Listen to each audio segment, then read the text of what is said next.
Daesh se fait appeler État islamique, mais ce n'est pas un État, il n'est pas reconnu par la communauté internationale. Alors on parle aujourd'hui de groupe État islamique. Reste qu'en juin 2014, Abu Bakr al-Baghdadi a proclamé la création d'un califat islamique à cheval sur l'Irak et la Syrie, et par la même occasion, il s'est proclamé calife.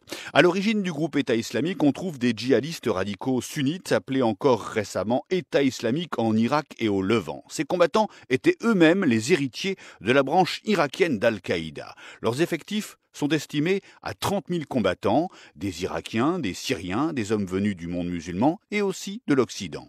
La zone d'influence de Daesh est importante, même si elle fluctue en fonction des combats. Elle couvre le nord-ouest de l'Irak et le nord-est de la Syrie. La vitesse de progression des djihadistes a été très rapide pendant l'été 2014. En 3 mois, ils ont pris des villes irakiennes stratégiques comme Mossoul, la deuxième ville du pays, et aussi Tikrit, la ville d'origine de Saddam Hussein.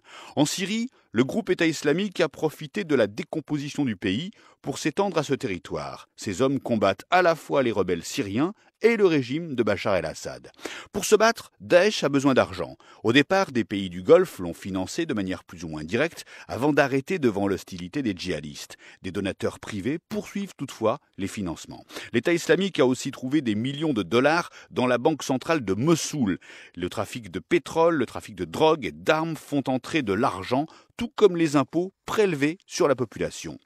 Depuis l'automne, les frappes de la coalition internationale semblent porter leurs fruits. Daesh est en difficulté sur plusieurs fronts.